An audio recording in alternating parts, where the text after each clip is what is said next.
Ito ang 10 bagay na dapat tandaan para maging confident. Number 1, don't care what others think. Huwag tignan ng iniisip ng iba. Maliban ng may maidudulot na mabuti ang iniisip o sinasabi nila o ng ibang tao sa iyo, halimbawa makakatulong sa improvement o paglago mo bilang tao. Sa mga ganong klaseng ng pagkakataon lang mo titignan ang sinasabi o iniisip ng iba sa iyo. Pero kung hindi makakatulong, hindi mabuti at makasasama, huwag mong isipin ang sinasabi ng iba. Number 2, do more of what makes you happy. As long as masaya ka dyan sa ginagawa mo at iyan ay tama, ay ipagpatuloy mo lang. Hindi dapat maging dahilan ang mga bagay o ibang tao para maging basihan ng kasiyahan mo. Number 3, think long term. O isipin mo yung mga bagay na may mas epekto sa'yo ng pangmatagalan. Huwag kang mag-focus sa mga panandalian lamang, katulad ng emosyon. Diba kalaban yan ng marami? Kaya di nagtatagumpay sa mga plano sana sa buhay nila na maganda naman dahil napipigilan sila ng panandaliang emosyon, sitwasyon o sinasabi ng ibang tao na sooner or later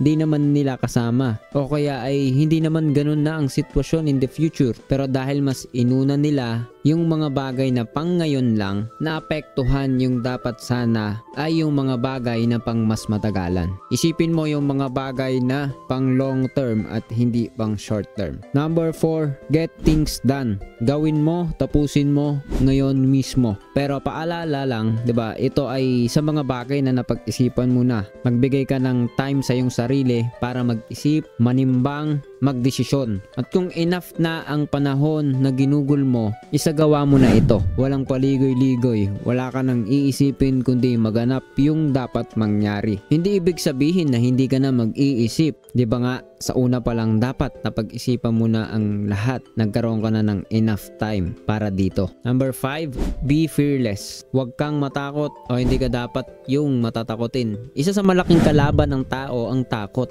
Kaya naaapektuhan nito ang buhay nila. Nawawala ang confident ng tao pag may takot. Kaya nga kahit sa Biblia, itinuro ang hindi matakot o ang hindi matakot o ang huwag maging coward. Masamang bagay sa buhay ang maging matatakutin. Pwede kang nakakaramdam nito pero dapat labanan mo na sa pamamagitan ng pagpapatuloy kung ano ang dapat na ginagawa mo. Hindi ka dapat mahadlangan ng pangamba sa bagay na gagawin mo. Lalo na kung napag-isipan mo na ito at alam mong tama ang ginagawa mo. Matakot ka kung mali yung gagawin mo. Pang-anim, self-acceptance. Pagtanggap sa sarili. Kailangan tanggapin mo ang sarili mo. Kung ano ka, kung sino ka, at malaman mong hindi ka perpekto. Pero ilagay sa isip na nais mo lagi mag-grow, mag-improve, magbago. Lalo sa mga aspeto na dapat mong baguhin sa sarili mo. Pero lahat ng yan, mag-uumpisa kung tinanggap mo na ang sarili mo. Tanggapin mo ang imperfection sa sarili mo at isiping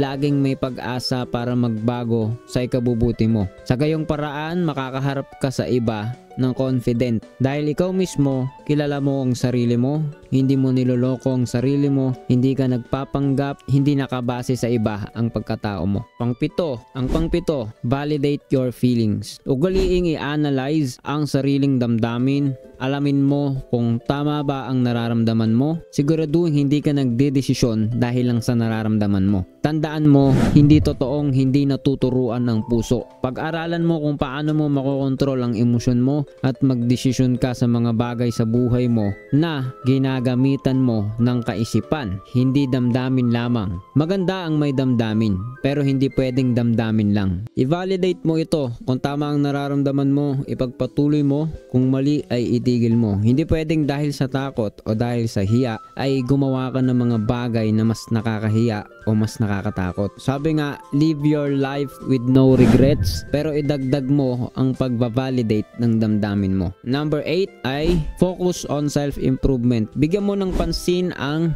pag-i-improve ng sarili mo. Laging isipin na pwede kang magkamali sa kahit anong gagawin mo, kahit na napag-isipan mo na yan o natimbang mo na ng maigi. Lahat ng tao pwede magkamali, pero ang tao na nasa tamang kaisipan, sila yung laging may room for improvement. Kaya mas lalo kang nagiging better kasi pinag-iisipan mo na ang mga ginagawa mo o desisyon mo sa buhay. Na magkamali ka man, handa kang magbago, ayusin o i-correct o itama ang lahat. Ang pangsyam ay avoid comparisons. Ito ang isa sa pinakamalaking bagay na dapat mong iwasan, ang ikumpara ang sarili mo. Lahat tayo ay mayroong pinagkaiba. Pare-pareha tayong may imperfection o hindi perpektong katangian, ngunit pare-pareha din tayong may magandang katangian. Baguhin mo yung mga bagay na mababago mo pa. Tanggapin mo kung ano yung hindi mo na mababago. Huwag ikumpara ang mga good traits ng iba sa sarili mo. Tumayo ka bilang unique na ikaw. Sabi nga, lahat tayo ay ginawang maganda sa mata ng Diyos. Tao na lang ang nagpapapangit sa kapwa nila. Maging confident ka,